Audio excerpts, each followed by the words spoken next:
eat less, move more simply doesn't work.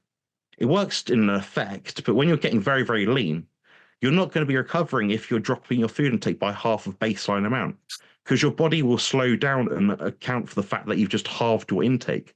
Mm-hmm. So it's a very nuanced kind of thing to discuss, but that was the diet side of it. And I'm happy to go over the training if you'd like, roughly what I'm doing. Yeah, yeah, definitely. What's your training? Because the thing is too is that what you sort of mentioned and alluded to that people may not understand that you've actually had very serious and extensive back surgery, and so obviously, most doctors like would probably tell you you're never squatting again. You're never putting back loaded, loading through your axial loading through your spine ever again. That's probably not a good idea. So how was that for you? And yeah, what was take us through your lifting routine? Yeah, so what I do typically, and I've done this for most of my training career, is mostly resistance machines. So Okay. not free weights, basically. So for example, rather than doing a barbell squat, I'll do a hack squat Mm-hmm. in that my lower back is pressed against something, therefore the axial loading is reduced, Mm-hmm. obviously, because my lower back's against something, my upper back's against something. So I'm spreading that weight across a larger surface area. And if I was to do a barbell back squat, my body has to stabilize much more.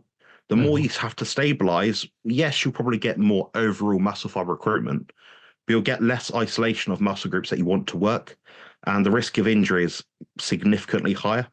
And I also deployed some high intensity training principles. So that means I'm doing very slow reps. My repetitions, you can find it on my YouTube channel. I've got an exercise playlist which shows you exactly what I'm doing in the gym as I'm doing it, as I would do it. It's not for show. It's not Ronnie Coleman lifting up 800 pounds. It is me just lifting a weight to stimulate my muscles, then leave the gym feeling somewhat safe and not trashed. But I'm doing something like around a 10-second eccentric, so it's lowering phase. Mm-hmm. Usually 2 to 3 second hold, but I'm doing that in a position where it's the most tension. So, for example, in the hack squat, it's a very generic example. I might stand at the top, might start it, got a timer in front of me. That's a way of me counting what I'm doing because it's more accurate to measure because 1 second will always be 1 second. Whereas if I say to Dr. Chaffee, I'm doing 10 reps, well, 10 reps of what? 10 reps of 1 second or 10 reps of 40 seconds? I Mm-hmm. could be doing 10 seconds of exercise, or I could be doing minutes or hours. So the seconds don't lie, guys. So that's why I'm using that. And for me, if someone's trying to be especially safe, I do find much, much, much more benefit. Now they did a study which was quite a few years back. You can probably find it online or chat GPT and ask it to tell you who the author was. I can't remember. But basically, it was 1 second reps, 4 second reps, and 10 second reps. And they found that the muscle growth by the end of it all, after a period of, I think it was 3 months, was the same. So doing explosive reps doesn't cause more muscle growth. It's a bit of a maybe a misnomer. It's like a typical bro sort of thing, like lift explosively, then lower it slowly. But that everyone's been saying that for so many years, but no one's actually looked at the research that we do have. So yeah, like I said, the hack squat example, 10 seconds down, 2 to 3 seconds at the very bottom. But that's where I know, okay, my lower back is not extended in a certain way. I've not got too much flexion or extension. I know that's a safe position. So I'm going to hold that there and use my quads to activate and push up the weight.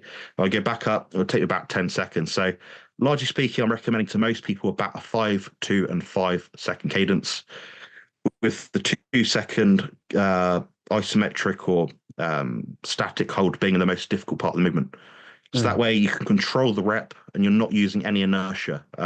Now, this is specific to bodybuilding, guys. It's not like powerlifting. If I was a power lifter, I wouldn't be timing anything. I just want to get that weight up. But for me, it's not feasible to do anything heavy. I mean, I'm doing like 2 plates per side in a hack squat with a band to make it safer at the very bottom position where my lower back could be compromised.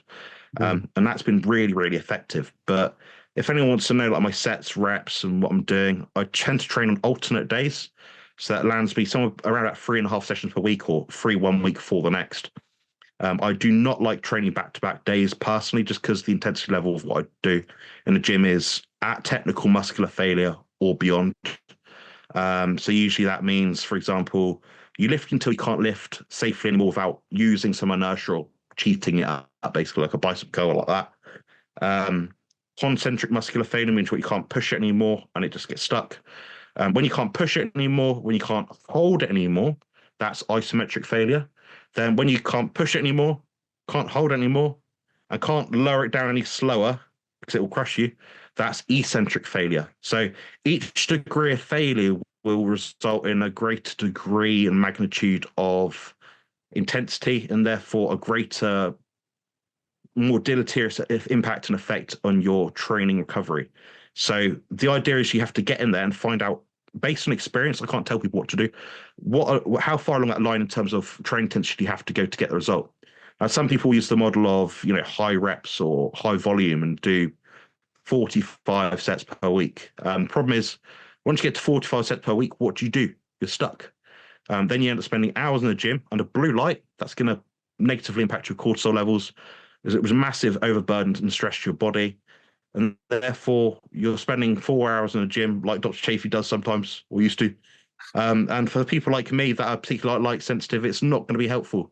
So I tried to be in and out as quickly as possible. So I don't want to be in the gym for hours. It just drains my soul. But, so 3 to 4 sessions per week, 5 to 10 seconds either way up and down, 2 to 3 seconds hold.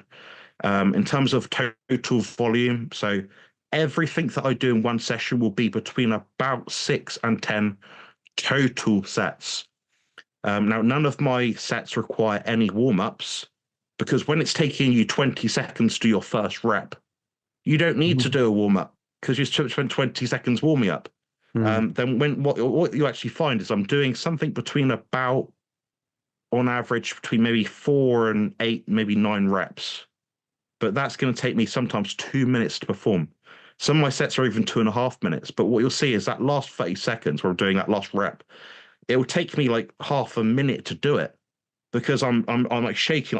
If I'm doing a leg extension, like trying to bring it up, and it's just not moving. It's not moving. So that's the point where I know, okay, I can either overburden myself and do drop sets, rest pause sets, forced reps, these sort of things, but that will negatively impact my recovery. So you need to find out where your recovery is at, how many sets you need to do, how frequently you need to train, how your muscle soreness is, what your appetite's doing, how well you sleep at night, and check your logbook to make sure that when you're looking back at your training parameters, you're looking back at your training metrics. So, for example, the 100 kilo squat, what have you. Are you progressing from session to session or not? And if you're not making somewhat steady progression, whether that be over a 6-month period or 2-week period, you're probably not building more muscle, because we know that strength is probably the best indicator that we're gaining muscle in terms of bodybuilding. So that's what I'm looking at. And that's my training philosophy in a nutshell, basically. Hey everyone, really happy to announce a new sponsor for the show and for everybody down in Australia, Stockman Steaks, who are delivering high quality grass-fed and finished pasture-raised beef and other meats, flash frozen and vacuum sealed to your door, something that I've been enjoying a lot of myself recently as well. They also have a great range of specialty items such as high-fat keto mince and carnivore beef and organs mince with liver, kidneys, and beef heart as well. So use code Chaffee today for a free order of beef mince or another specialty gift along with your order at stockmansteaks.com.au, and I'll see you over there. Thanks, guys. Yeah, nice. Yeah, I like that idea with the slower reps. You're putting much less load on the joints in your back, and if people are dealing with injuries, that's a very good option for people to have. I know there's a lot of trainers, going back decades, that really like that really slow sort of movement. And yeah, like you said, the studies, and there have been numerous ones that you can do fast reps, slow reps. You can do high weight, low reps, or low weight, high reps, and things like that. But as long as you're going to failure, you're going to temporary muscle fatigue. It all works. Yeah, exactly. It all works. And so that's the key, is just going to failure, going to fatigue. And if you're doing that with a lighter weight and slower, more controlled reps, you're more likely to be in control at that point of failure and not hurt yourself, which is always good, especially for people that are starting out, but also when people are have a lot of weight that they're pushing around, and that can hurt you. And so yeah, I like that. I toy around with some of the slow reps sometimes as well. And then I think it's just because I'm impatient. A man. I'm just like, nah, screw it, and just crank them out, and just try to wear myself out. It's part of being a man, for sure. Yeah. I get that. It's almost like an ego we have, because it's hard to. We're trying to separate that. Let's get that weight up and see how much we can push, versus, well, how much can I destroy my muscles? It's a different kind of mindset. But once you've done it for a few weeks, you start logging it, like, oh, this set took me 82 seconds. Next set, 83, 84. Like, as weeks go by, you've got that number to calibrate by, because you know what you're doing. 82 seconds of reps can be 82 seconds. You've got a standardized metric to measure what you're doing. Therefore, you're just chasing the timer, and that makes it fun for me, because I come from a background, Dr. Chaffee, as being quite a competitive sprinter. So for me, I was always chasing time. I used to run 100 meters in 11 seconds. Yeah, nice. Not anymore. But I could do 100 meters in 11 seconds, no joke. And for me, having that timer sort of side of it was really helpful. So I remember going back in the day when I was like 12 years old, I used to be on the seafront near where my nan used to live. And I have this old like brick phone sort of thing. It had like a stopwatch in it. I'd have it in my pocket and be like, press it, put it in my pocket quick, then run as fast as I could. I'd go from lamppost to lamppost, and I'd just time it. And I was doing that over and over again, like doing like wind sprints, because I was doing it like 9 o'clock at night, because I had to basically sneak out the house to do it, because a lot of people didn't like me going out on my own sort of thing, because my brother wouldn't always go with me. He's out of friends, he's 6 years older than me, so with friends, at that age sort of thing. He's about 18 at the time, so yeah, it's not going to be easy for him to sort of keep an eye on me sort of thing. But I used to sneak out the house just to do activity, and I was like, I'm gonna bloody win sports day. And I always won sports day, the sprints and all that sort of thing, because I put the time into it, the dedication. I know no one else is doing that. That's the thing. It's the stuff you do behind the scenes which makes the biggest difference. So I speak to lots of people, clients and things, and I'm like, yeah, but what else can you do? How can you eke out more results? Because the people that come to me are serious people that want to do some damage. They put their effort into it. They put some serious welly into what they're trying to achieve. So when they come to me, I'm like, okay, what have I done that you could try? We're always trying to sort of hack our way through and find ways to do things better. So as a bodybuilder, if you're a bit neurotic like me, a bit over obsessed, overzealous, then the timing stuff really does work. And I suggest people try it out for a few weeks, honestly.